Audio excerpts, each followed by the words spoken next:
Hi, good afternoon. I'm architect Chandrali Ghodke. I run a firm called Space Kala. We're based in Camp. Um, we are architects and interior designers.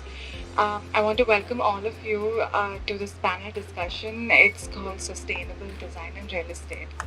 So I'm just going to quickly start off with our introductions, and then Ritija is going to start with a few questions, and then we'll have like a collaborative asking and answering type of a situation. So let's start with yeah.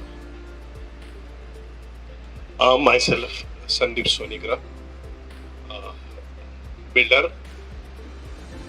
That's sufficient for introduction. The company, the group I represent is the Orange County Group. Hello. Hi. Good afternoon to everybody and a nice warm welcome. So I'm Pranati Shroff and I'm an architect who wears a hat of being an environmental consultant. So work in the space of environment. Plus I'm a developer. So wearing both the hats for the last 15 years and trying to figure out what's right is something that I'm representing here, I would say. Good afternoon, everyone. My name is Rutuja Achlare, and I'm really excited to be moderating today's session as well. I'm originally a real estate developer, but I also run an art farm called Ecoville, which is not too far away from here, where we curate a lot of art and nature-centric experiences. So happy to be here. Thank you. Hello, hi. My name is Shivani. How are you all guys today? Good. Good, yes. Okay, so my name is Shivani, and I am also an architect by profession, but also an entrepreneur. I have a firm called Studio Akara where we work with sustainability a lot. And I also run an experiential property called the Aryavat Escape, which is very close to Pune. Have you all heard about it? Yes. Okay. Yes. So that is something that I run.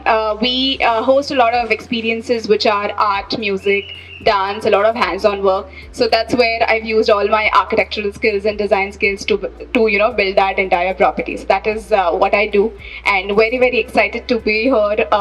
And we'll have a great time. See you. Hi, my name is Gargi Kulkarni Ferwani. I'm an architect and we run a small practice called Studio Gare. I run this practice with my husband. I am also a production designer. I have worked in movies like Yash Raj, and right now we are a small practice, but now we are trying to grow a little more. Yeah, that's it. Yeah, will that work? Yeah.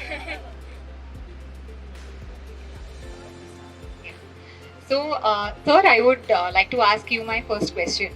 And Sandeep sir just introduced himself by saying he's a developer, but there's lots more to really talk about him. He's the actual pioneer of sustainable real estate in the city, and he's done some large township projects using a lot of unique and amazing ideas. So, sir, we would love to understand your journey of sustainability, how it all started. When did you really think of converting a regular real estate project into something which is so super sustainable? And if you can also give us more insight on the different construction practices, techniques, material or design that you've used, I think that'll be amazing.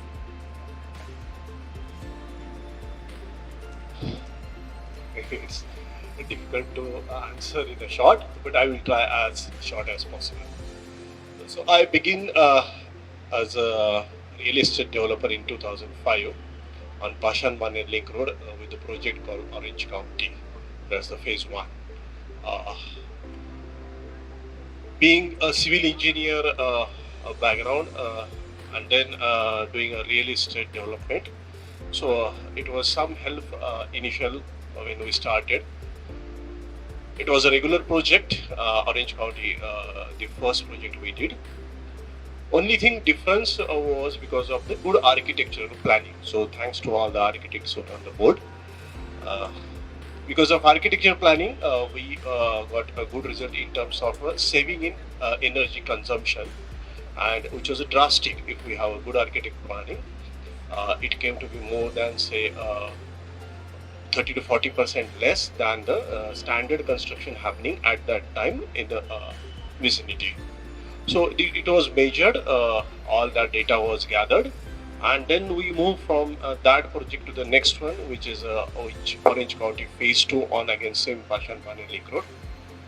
It came in a Limca Book of Records 2011, being India's first residential multi-storied building, which is on 100% renewable energy. So this was our experiment with renewable energy going inside the apartment. It was not only for the common area, but we tried to be everything on a green energy. So starting from light, fan, TV, computer, refrigerator in an apartment running on renewable energy, to the lift or a common lighting, everything running on renewable energy. So that was about a 36 apartment, 9-story building on Pashan Bani Lake Road, built in 2009. And since that, about 700 apartments we have built on the similar concept, or much more on the concept of a green building. The result is we have a data of about last 10 years, 2 BHK apartment, IT upper middle class as our normal customer. Electricity bill, monthly electricity bill is about 150 rupees for a 2 BHK apartment, and max to max 500 rupees for a 3 BHK apartment. So this data speaks a lot. It gives, if you say figure wise, consumption wise, all of us know max normally 2000 to 3000 rupees is a per month electricity consumption of any apartment in Pune, and is much more during such kind of too hot summer which we are facing, everyone is facing. And so for this kind of a summer, we have again got very unique solution.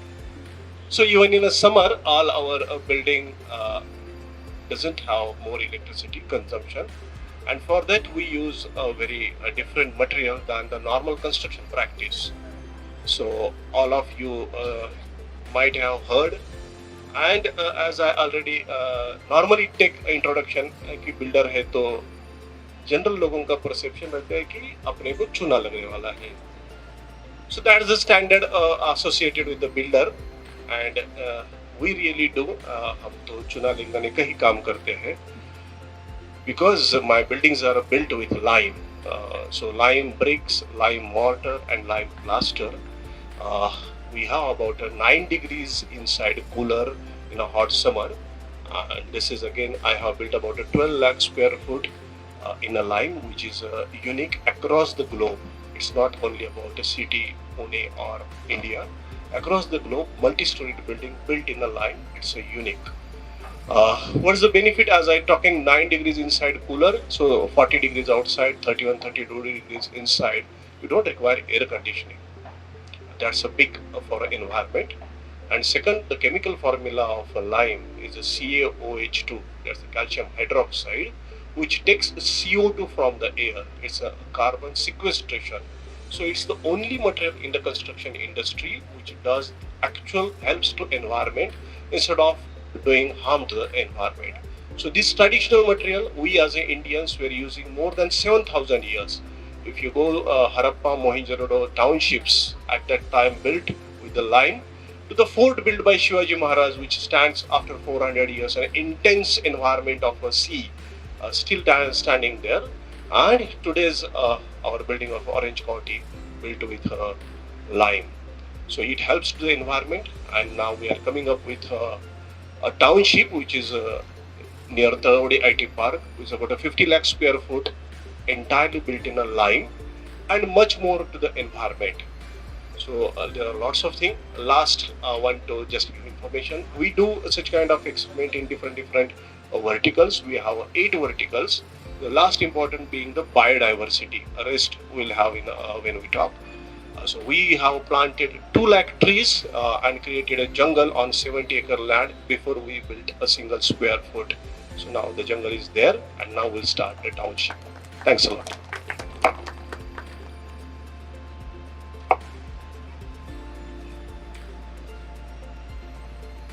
Hi, so that was really fascinating as an architect to hear what Sandeep sir had to say, because I've also been super fascinated with architecture. In fact, sustainable practices. In fact, I did my thesis in sustainable practices to build a meditation center.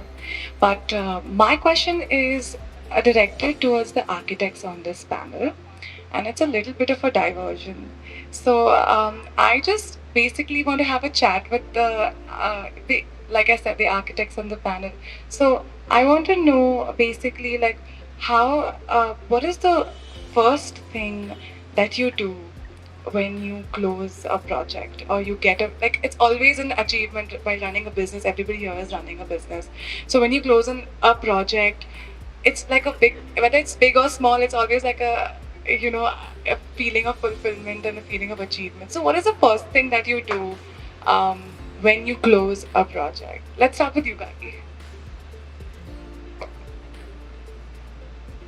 I think after a happy small dance, we try to go for the Reiki, which is site inspection, at least go for a site visit, because that genuinely really helps imagining how do you want this project to be.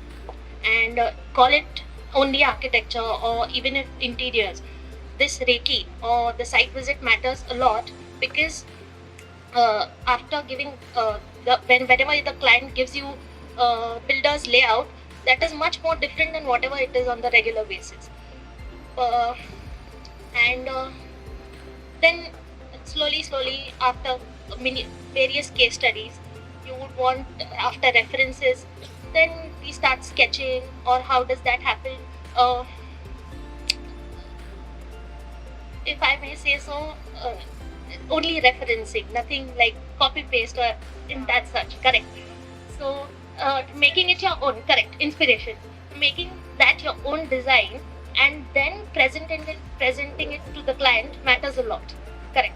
Because there are so many people who right now with the exposure of this Pinterest and all, people just come up and show, "Arey, aisa chahiye, aisa hi chahiye," but they don't understand this is all done for the frame. It's not on your utility basis. So yeah, the answer is after a happy dance, go for a site visit. Yeah.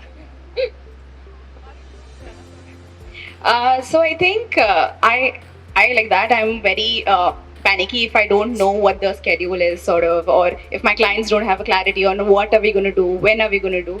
So first things first, I would chalk out a plan as to what is supposed to be happening.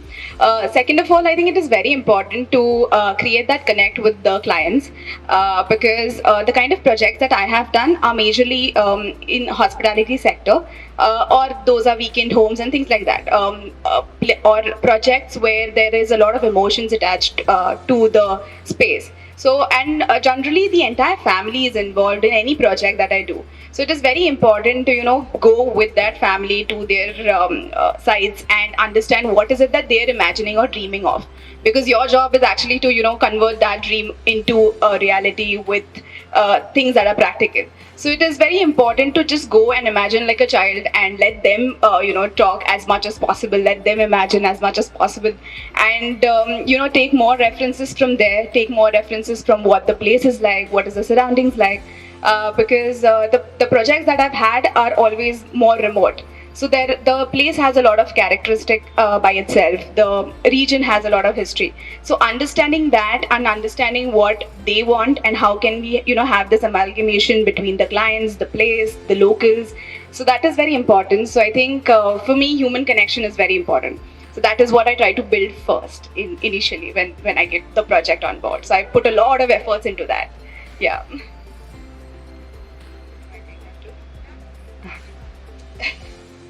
So for me, the end product, as you said, like what is your reaction? So most of the projects that we've done, I think when we go back, after, I wouldn't say that next dance. Of course, the next dance is very important, but the feedback that you get after 6 months, or you get people who call you. So like last week, I got a client who said, we've done a factory, and they said somebody visited them and said, who did this? And they said, the credit goes to so and so, and then she sent me an entire email after 3 years. So I was like, wow, that is what gives me the pleasure of doing a great job. So it's that satisfaction when you hear back from your old customers, because very often I don't think we keep in touch with them a lot, or you're in really a lot of back and forth with them. So it's that feedback that comes after ages, and it gives you a great high. than any award or anything that you can ever get. So very interesting. All three architects had, something really interesting to add. Lovely. So, Pranati, my next question is for you. So, like you said, you're wearing multiple hats. You're also a third generation real estate developer. So, real estate is the main family business. You're also a LEED certified architect. You've done the Swedish Institute Management Program. You've done like amazing work in different cities in India. And you're also a consultant now. So, how is it that you're utilizing all of this in your real estate business and the construction that your family is doing right now? And also, the second bit to that question is if you can also give us some information about what sustainable practices the other developers around you are also adopting. I think that'll also be interesting to know what the city is doing and how we're approaching in terms of real estate. Are we really adopting sustainability in the right sense, or is it just to get certifications for marketing? So I'll just begin with like a small story about myself. I began my practice in 2012, and when I began, my own friends, my own family would not understand what I spoke. So they said, my own father, he said, I don't think you're doing the right thing. And I said, because he's a hardcore developer who understood business to the core, every centimeter matters, as much as anything else. So he told me, are you sure you want to do this? I said, yes, I'm very clear. And so then I began my own practice in 2012. Of course, his first project he did not give me. I requested him, can I do our own project? He said, no, I don't. He asked me for the commercials, he asked me the calculations. Very few like Sandeep sir who would go in for it that time, So he said, no, it doesn't make commercial sense and stuff. I was fortunate enough to have somebody else who said, let's experiment. And it began. The journey, so to put it in the construction sector or in my business, it's been a hard way in. Now it's like a cakewalk, I would say, after so many years where everybody understands sustainability, everybody talks about it, the government talks about it, the country talks about, we're talking about, development, and then we're talking about sustainability, we're talking about net zero, India going net zero by 2070. So we're all talking about all that. So in that context, in my own business, it's been a tough journey, but now it's a very smooth runner with terms of getting sustainable practices. Our own office is now green certified. We do multiple things within the project, the way we work on site, construction techniques, construction materials that we use. We are ready to let go of some FSI to get the green practices in, because all our projects, we see that there is mandatory cross ventilation. So one of the factors that we look at in design, which Sandeep sir would agree to, is cross ventilation. Most of the linear buildings would not have that and when you talk about cross ventilation, it adds for extra cost in construction. So these are small factors that one needs to look at. Similarly, in terms of facade, like talking about the materials used for facade. So each material has a story which adds to a cost. Then in 2014, it was quite tough. I would say the cost of construction then was about 14 to 15% more than a conventional building that was being built, which has now come down to almost 3 to 4%. So there's been a transition, there's been a massive resource influx of sustainable materials. So a lot of sustainable materials are very easily available. So it's much easier, and it's a smooth flow after 10, 12 years of hard work. When it comes to my own business, your second question was to do with? Okay, so what the developers are doing, again, the developer community, I would now say, is very aware in terms of, so just to share a few insights about our own city before I go to other cities in the country. Our city ranks first in the largest number of green certified projects in the country. We are also, in terms of the sustainable index, I think we would be the first or the second. So, a very aware community. We've always been a very aware community as far as the developer community. As much as we feel they are, always trying to loot us, or they're always trying to figure out ways. But I think of the lot, because working around the country, I think we're the best. So that's definitely there. A lot of awareness. The government is giving incentives. So I'm not sure if a lot of people are aware, but that now the government is also giving incentives for developers who go in for green buildings or want to do sustainable practices. There are property rebates. There are a lot of incentives that have come in for a lot of for people who want to go sustainable. So I think that's actually getting in more and more people to go in for it, and I think they're all aware now. So the kind of awareness factor is over. Now it's all about implementation. We're no more in the awareness stage. Now we're in the implementation, where each one of us need to implement what we are understood or what is available. So availability is there. We need to implement it. Yes, please. Actually, to all of you all, so since you guys are all, like all of you all in some or the other capacity in real estate, like you're building projects, right? Now there is still a gap between an entrepreneur who is trying to go like sort of all green and doing so many different things to sort of achieve sustainability, but then there is also vendor part of things, where they probably are still not very connected to the whole idea, right? The vendors. Correct. So how do you? I mean, I feel, I might be wrong, but I just feel that there's a lot of wastage on site, like, in terms of like the basic raw material, or maybe it is not done properly because, the vendor was maybe least interested, and that actually leads to, like, अगर आपने 10 साल सोचा कि इसका life होगा, maybe the life should sort of shorten, right? So even that is non-sustainable in a lot of ways. If you reinvest, it again makes it non-sustainable. So how do you sort of create that understanding with your vendors to sort of achieve that sort of sustainability in your project? So I'll give you. Sorry, take it. I'll take it. So I think what you're trying to talk about is the contractors and the site management. I'm sure most of us know here, the construction industry is the largest industry in the world, which actually has 70% of the resources. And if you go to all those values, we are responsible. So if when we didn't have laborers, for example, the largest employers of manpower or unskilled labor, skilled labor. So it's a large, it's a big industry, and not only is it in terms of manpower, but it is also in terms of the materials required. To make one building, you need minimum about 1,000 materials. I think that's also an understatement, maybe more. So 1,000, I think we typically look at a list of 600 or 700 for any, right from binding, I don't know how many are from the construction sector, but right from a binding wire to, the small elements like your mortar joints or your plaster joints. So they're all different materials which come from different vendors. So to put that simply in terms of construction waste, a lot is being done. A lot of policies have come in. There's a lot being done in terms of reducing construction waste, because that is very important. Also, segregation of waste, like plastic waste. So all your plumbing fixtures come in plastic, packets. So we are working a lot with the government. We are working a lot with the developers, where there are fines levied on them if they do not segregate waste. How we do it for our homes now, it's also happening to the developers. So the developer community also has to abide by an XYZ rule of segregation of waste. So if you don't segregate waste, you'll be in trouble, because where is it going to go? Which debris is going to let you in?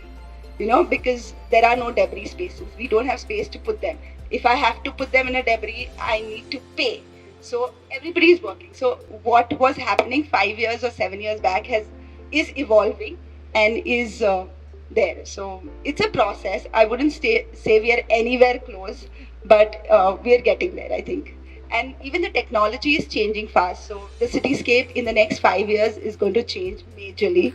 We're going to all be living in a mini Mumbai, a mini Hong Kong in our own city, because I am working on at least 30-40 projects which are talking about 30 floors and above within our city.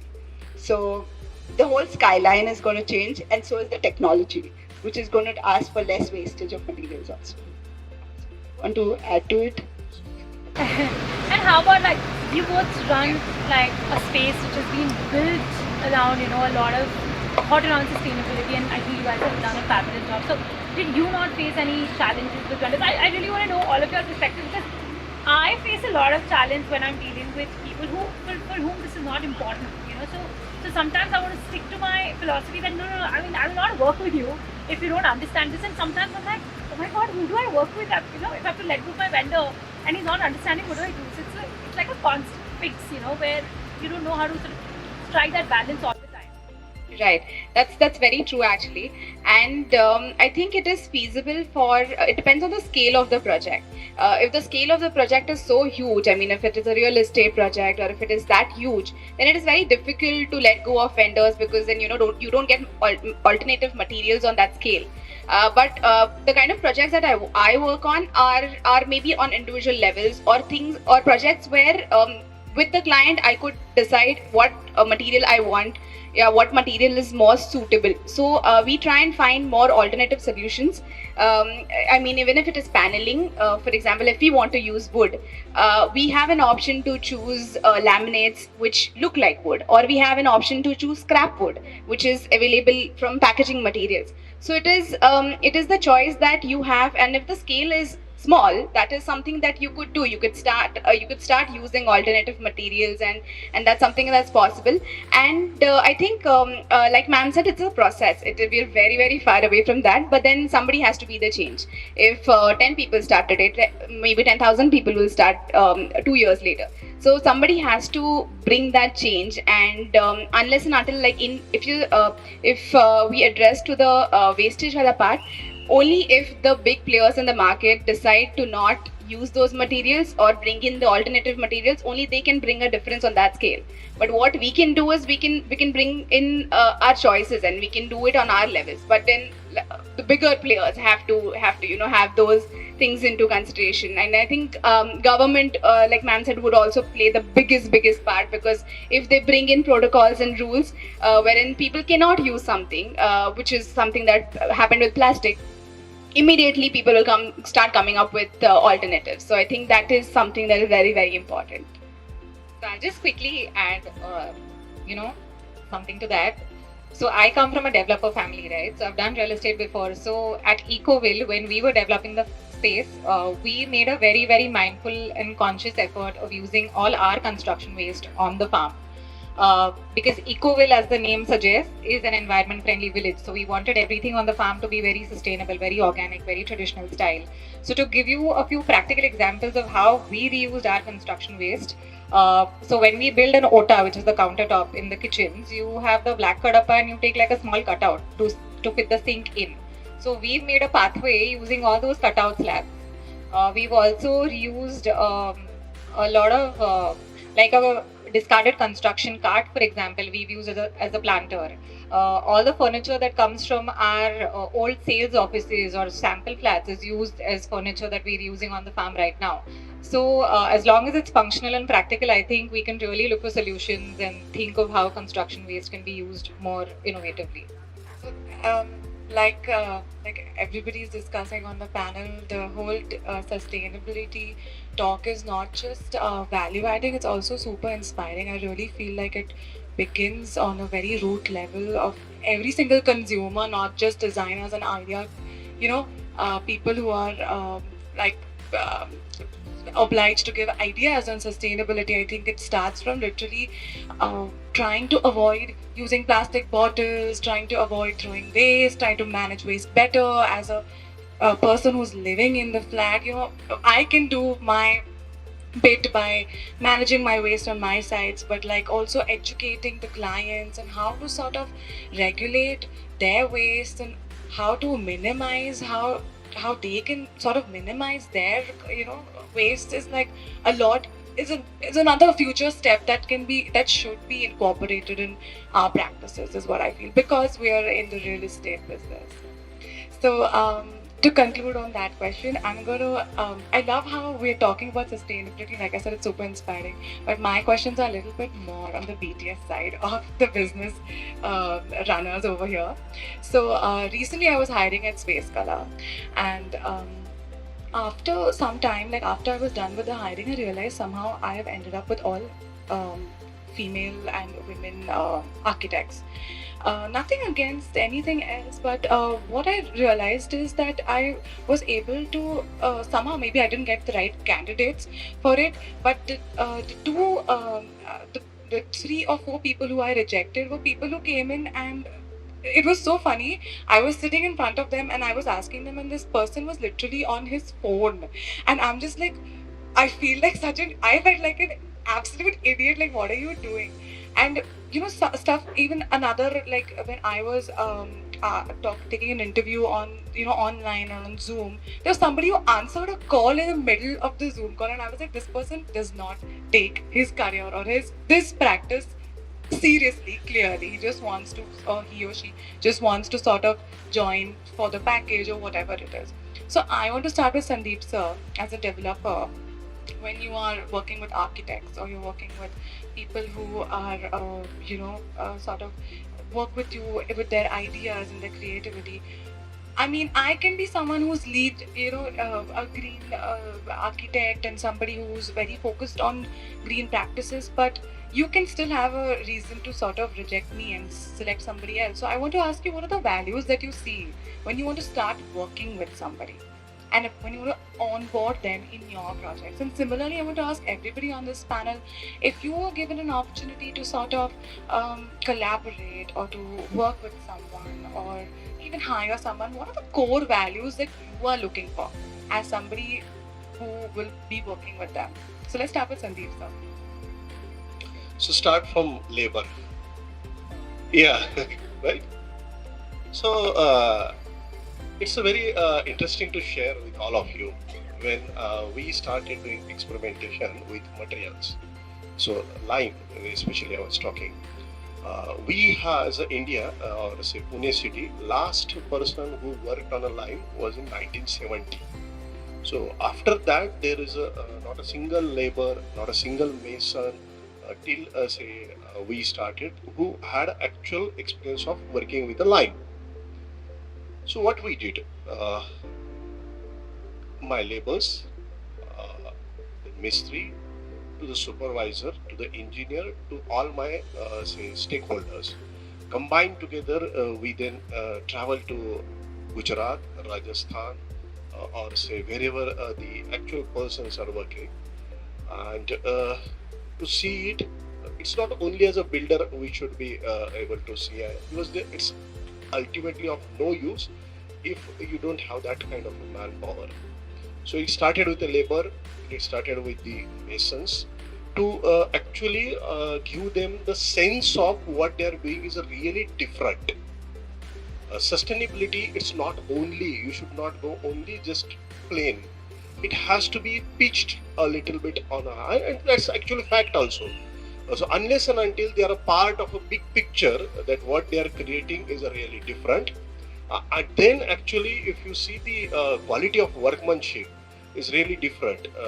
Otherwise, we have taken a normal person, normal mystery, normal labor, and from them we have worked such a wonderful. Otherwise, the cost wise, Archaeological Survey of India pays to the person who is doing in a lime, what kind of a payment we do? It's 3 times or 5 times bigger. That's the general market practice if you are having any specialty. And it is impossible for me like a builder to spend such kind of a thing and then still become economically profitable. So a clear-cut motive is there. It has to be a profitable, still eco-friendly. And for that, whatever we are doing is starting with the lowest most strata and creating a team which is directly, you can say, stakeholder. And once they are stakeholder, they perform very well. So it starts from anyone. So you can talk about any other person in the industry. Really, they have performed very well. Second comes the consultant. Equally, from labor is okay start, but equally important is the highest strata of the person is this consultant. Normal as a builder or developer, anybody cannot have a day-to-day say involvement in if you are doing something new. So it's generally with the consultant, if somebody gives proposal and then he is responsible for that. So it has happened in the city if something fails, because when you are doing something new, it's always chance of failure, and then generally consultants are held responsible for that. That's the worst kind of the practice generally happens, and then because of that, next project you generally do not go with any kind of experimentation, or similar theme is not there. And this has happened with few builder who started with eco-friendly as their project and later they discontinued it. So that's the problem. It is not only a consultant. To put it, it starts with the owner. Actually, we as the owner, unless and until has a day-to-day touch and stakes in the whether it is a failure or a success, the green movement will not be there happening. It's impossible. Everyone else do not want to do anything which is not normal. It is possible only when highest person of the organization is involved in it. I think I'll go with that because I've seen it in my career where I think the desire, so one is the desire from the top management. So if the top management says, I want to do this and I'm going to be involved in this, I think that first tick mark is done. It can't just come from the people who work in your organization. So I think that is there. And of course, something I didn't mention in my previous thing was about the consumer demand. I think it's a lot of consumer demand has also made sustainability a big thing. It's like a demand supply thing. If there is somebody who asks for, a client asks for something, you are there to give you the service. And that's how the real estate sector has evolved. So I think now the consumer is a very aware, a lot of people are very aware and they're ready to take that extra mile to go green or make an environment impact. Coming back to your question about how you look at, hiring and how you look at having people within the organization, I think it's a market with, especially from the construction sector to the architectural firm, whichever sector that I hire, I think there are multiple parameters. One is the desire to make a difference. So when we begin in the last 2-3 years, we've really evolved on a system where I don't see how much education, like what is your qualification, but we actually go on and ask them to write a paper. So they have to write their sustainability journey that they want to. So what's your vision for the next 10 years? Because I'm okay if you want to, prosper and you want to do something else in life, but are you really wanting to make an impact? So that is something we really look for, because when you work with us, you have to keep doing something different all the time. You have to, it can't be like one monotonous job that you're doing an X thing or a Y thing. So every 2 months, your portfolio changes. So in my office, after 2 months, he has to change his portfolio and try and do something. Not 2 months, but it's a 6 months period.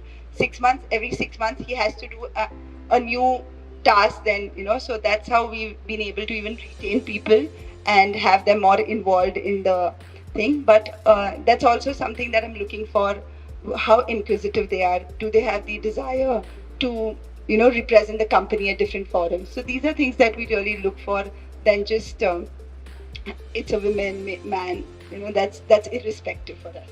Because the construction sector has a totally different demand requirement. There it's hardcore marketing and all those things that like sales, marketing. So all that, even an engineer has to be very spontaneous, needs to speak well, needs to represent the company at different, because he becomes the face for the customer. While in a sustainability firm, it becomes the architects who talk about it. So there are different parameters for different companies, but we look at, I definitely do that writing a paper thing for all our employees. So that's my way of doing it. Yes, I think with me, I think there are just two things. Even if it is a labor, or if it is intern, or if it is somebody I partner with, two things are empathy and experiment. because if we are trying to bring in a change, I think first things first, we need to have empathy for people, for the space, for nature, for just in general. I think empathy lacks a lot in any sort of business. So I think empathy from the laborers to if I am working with them, there's a lot of interaction that happens because it is not like a regular conventional design where you give the design and tak tak tak ho gaya. There's a lot of back and forth that happens. There's a lot of conversations jahan pe they'll have opinions, we'll have opinions. So I think empathy is required. Second, experiment because we're trying to bring in a change by doing something differently, or rather, just bringing back the older traditions. So there is an utmost need for a person to be experimental if you are very regimental with your thoughts or with your processes. Even if it is vendors or laborers or designers, you will come back to the same solution because the conventional solutions are the easiest ones and it is most you will go forward with it only. But then if you're experimental in nature, everybody would go along. It'll be a fun journey instead of the regular job. So I think those two things matter. So compared to everyone, we run a little small firm. So if I am hiring someone, I would want someone as a doer. Not only, I would want him to apply things practically as well, not only theoretically on your paper, on your computer, do things daily. If you are presenting this, you should know how you have to do this, right? Find your own contacts, give me the solution. That is one thing. And if I'm a little Bollywood buff, so if you have seen Band Baja Bharat, for Shruti Kakkad, I need Bittu Sharma, correct, who's gonna do things for me. So it is part and parcel, and as she said that you have to be up for experimenting things, right? As a firm, you would want to do all things possible. Right now, me and my husband are actually banyas. जो भी आ रहा है वो ले रहा है अपन. So it's not like we are finding our own niche कि किधर है. Right now, whatever is coming, we are up for it. So we would want people who are ready to take up things as challenges. Yeah.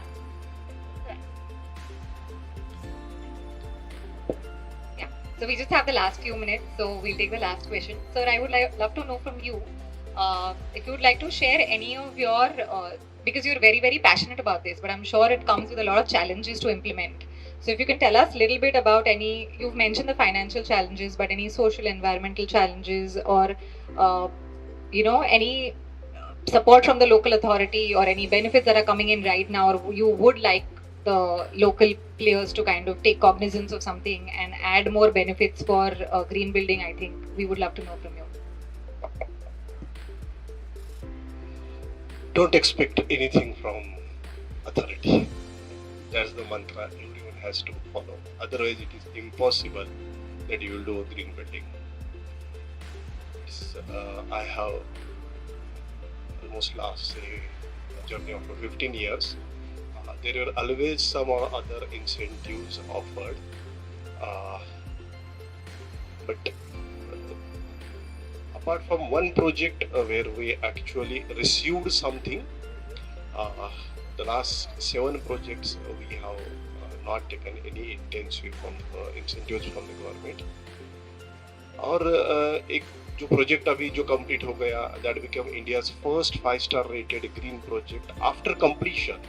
In a residential segment, one of my project, and what the benefits that was offered by the local authority.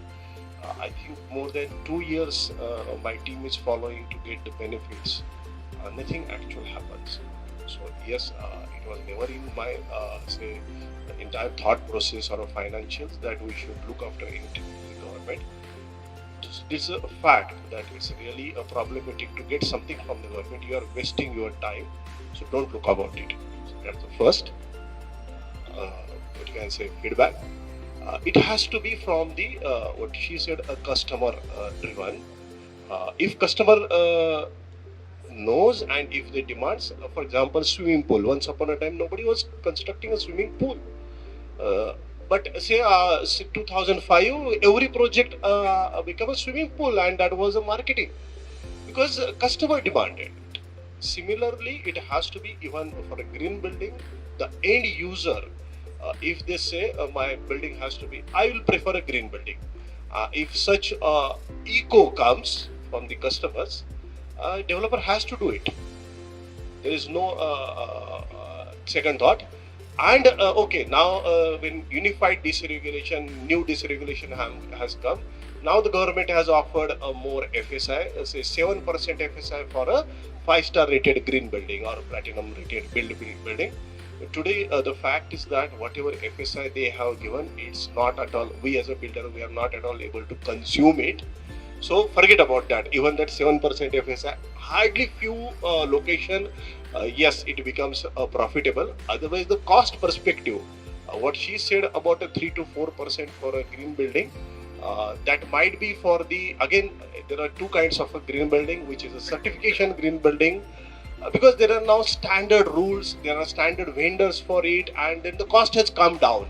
But the way we want to build the green building, which is more than on the normal standards, then actual our cost goes more by 20%.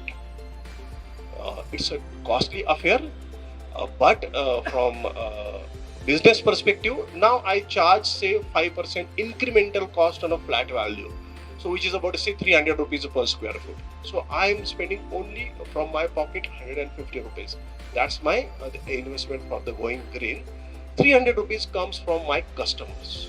So they are the actual stakeholders, and we are also a part stakeholder. And that financial viability of a green project is now very well established with us. Till date, as I said, say 700 apartments, and now about 3,000 apartments we are doing entirely on a green concept. And now the concept, as I was talking, is a carbon neutral project, where it is going to be a little bit more challenging than what a normal green building project comes up. We will be spending for that. But I think now every customer, nobody, till date, nobody has questioned me why 300 rupees more for going green. Not a single customer ever has asked this kind of a question. But still, you can say again, somebody, if at all, goes into the calculation, it's a 6.5 to 7 years payback period for what incremental value they are paying for going green, and that's the financial viability. We should not look after anything else from the government. That's what. Pranati, since I see a lot of college students here, can you quickly tell us more about the Sustain and Save movement that you're currently leading? So we work a lot with the college students, and we work, so I think there's a lot of talk about the youth. So yesterday I was at the Sustainability Asia Forum, where every financial body was talking about the youth. So I think what we're doing at Sustain and Save is talking about making change-preneurs. So that is the whole idea, where there are so many business ideas that are available in the market, or there's so many youth, there's such a big number who really wants to make a difference. So creating a platform and helping them create a financially viable model for all their ideas is something that we are working at Sustain and Save, along with connecting the rights. So since we work with the developer community or with the so I always put it into two parts. One is the B2B business. So for us, when we work with the developers, it's a B2B business. So all the vendors that we need here are and then there is the sustainability market, which talks about the B2C vendors, which something like the garage sale or something that's happening here is more to do with the B2C, where we're talking about the masses as a whole. So we're trying to connect all this and work on a platform which talks about circular economy, talks about things that are working around the youth. You could definitely check our website. And one of our most famous things is the Changemaker program, which is a 40-day program for the youth. Anybody and everybody is welcome to register. We normally have 2 sets in the year to create, to have business ideas and then shortlist a few and then take them to another platform to get funds and help them with those modules as well. So that's something that we're doing for the youth at Sustain and Save. If you have got a plot wherein you have to do some construction, and if there are few trees which are very old trees, how do you work on that if it is coming on your way? As designers, There are two perspectives. One is work around it. It depends on what kind of a project it is. Whether it is, so it's simple. There is one which is the developer project. So we're doing where they would typically look at replantation, which is mandatory, come what may, or 1:8 plantations. That's what the developer. But there are some designs where we've actually worked around it. So we've done for a few developers like the City Rise, which is coming up in Kochur, and a few around the city, where now they've gone ahead and worked their design around, which they wouldn't have done like 5 years back, precisely because they've also become more conscious. So that is with the, the changing trends. And another one is actually replanting them. So. Okay, so the bylaw per se, the bylaw per se says if you cut one tree, you need to plant 8 against that, which is a very strict norm. And now it's a different rule. Now it goes with the age of a tree. Yeah, now new rule coming up. Earlier it was 1:5, then 1:8. But now, if it is a 100-year-old tree, now you have to plant 100 trees. So that's the new rule coming up. It's very interesting, very good. But it also then has a flexibility for anyone. If they want to cut the tree, there should not be a problem. It has to be, if it is a 100-year-old tree, plant 100 trees, grow for 3 years, and then you can cut this tree. Yeah. Also mainly to do with all our EIA projects that you're talking about. Yes, sorry, I'm getting technical, but this is not when you go for bigger projects and the EIA projects. Yes, the environmental clearance. EIA is environmental clearance. Hello. My question was more on the debris which we see around. There are so many construction projects which are going on. So as a developer, what do you do about your own debris? And is it possible for all these construction debris to be reused in your new projects? Of course, that is a part. So, and is it being done? So yes. So debris cannot. So I'll. You just cut it. Yeah. So debris, as a rule, there is no place to put in our city. So it has to be either used for filling of some other ones. So we are doing a project right here about on the Bane Road, where we did. So there, the cutting and filling and all that stuff is 15,000 square cubic meters of debris that's going to be, needs to be. So it has to be done. They have put a clause where it has to be done within 3 kilometers. So they have to look for a plot which is looking for a, filling available, and then they have to identify, or the corporation has to give them a space. So there are multiple rules which are coming in for debris, because now basements are going to go lower, and there are multiple aspects of design. So my question was more towards, we see all these debris being dumped across the highway or near the riverbeds. So my question was, can as a developer community, you are looking at government norms of putting your debris outside. My question is, can you do something which is a social work? When you are creating projects, you actually pick up debris from some things like, metro works, and you use it in your construction project. Does that happen? It is, before I will answer, it's very theoretical. It is impossible. First of all, let's understand the quantum of debris generated. You see, because there might be, say, 10 sites, 15 sites combined together, and then they have dumped at one place. So it's a heap. But for a practical, any developer, the volume of debris generated in the entire construction process is never more than 5%. Never more than 5%. Otherwise, it is economically not viable. So we as a developer generally are very stringent, and I think if somebody is not stringent, he will not be there in next building. So it is impossible if you just, so multiple parameters. So first is that debris generated is not of, particularly if you take single sites, it's not of that volume. Yes, there are debris going into the riverbed, going to the highway nearby. But then here government has to come into picture and I think they have already started doing this. Given at one place, the construction waste has to be accumulated, and then now there are some innovations which are coming up, like making blocks out of the entire construction waste.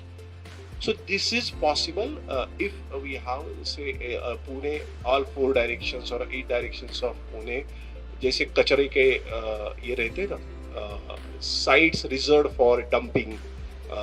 Similarly, there has to be a site reserved for construction waste, and from that construction, and now it is also financially, now government already charging.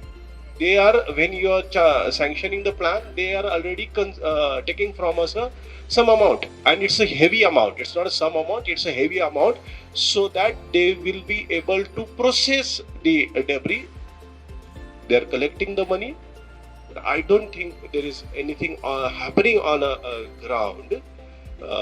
So this has to happen, as everyone knows that down the line 10 years we are going to have skyscrapers and everything. So no doubt there will be lots of waste.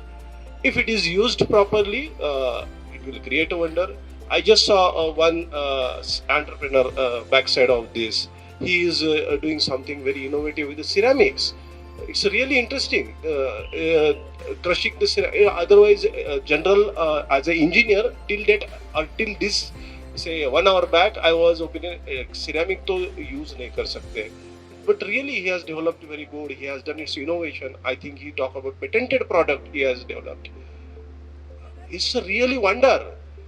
This kind of innovation, and with the construction industry debris, because tiles, ceramics, that are one of the cruel as far as the way debris is concerned. If that is used properly, and what he kind of innovation he has done, I think this will be really useful. Again, we can even create some kind of a different tiles, and we can market that it's a recycled tiles. Those people who are conscious, they can take it. That's the way it has to be, market driven. Impossible otherwise.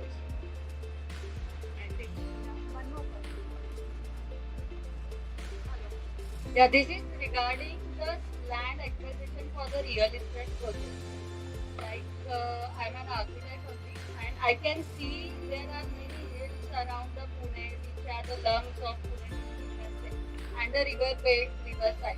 And many of the real estate projects are coming up there. You know the Baner Hill. Yes, yes.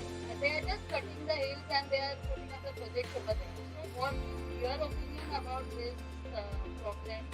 Because still we have a chance in Pune to deal with this. I have a very different opinion about this again.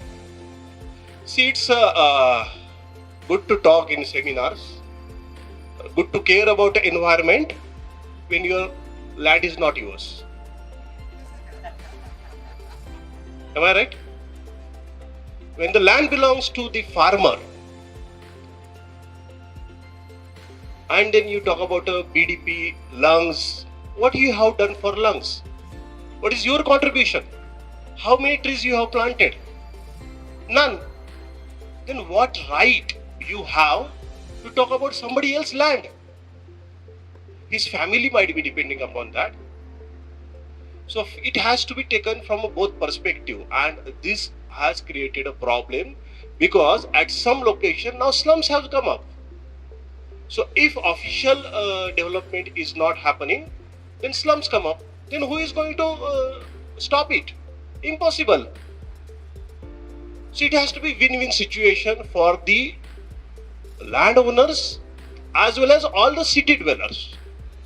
So you want oxygen, so you should also contribute. So the unless or until each and every citizen contributes, and it has to be a movement, then okay, you can ask to the authority that okay, you should not build in these hills. I am environmental conscious developer. I have planted 2 lakh trees.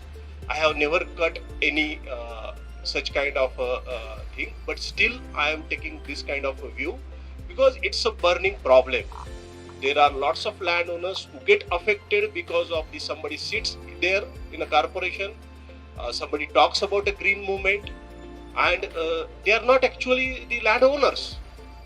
Then sudden a builder comes into picture because now he knows there is no other option to the landowners, and then he collects that land parcels at a very substantially low rate, and then because of his good connection with the government, later on that entire BDP converts into a residential zone. That's it. I think you answered it really well and from the bottom of your heart as a developer. So after having an elaborate discussion on sustainability, I'm feeling like I hope we're not just given ideas, but we're also inspired. I think the main backbone of being in a sustainable practice is one thing is to have creative solutions as designers, as professionals, everybody involved in the project. One of the core values at Space Kala is creative solutions is our core value, coming out with creatively driven solutions for every problem. Like, we even addressed a problem, but what do we do about building buildings around trees that are existing there? Always is a solution. And the second thing that it brings me down to the second thing that's most important in this kind of practice is the will and the passion. Where there's a will, there's always a way, and this is something that I've learned in my practice so far. It has been a lovely afternoon. Unfortunately, we have to cut it at this time, but I think we've got a lot of value from all the professionals sitting here, and I want to thank everybody over here to be here and to attend this panel. And I hope everybody's feeling inspired, and I hope everybody has a great day ahead. Thank you so much.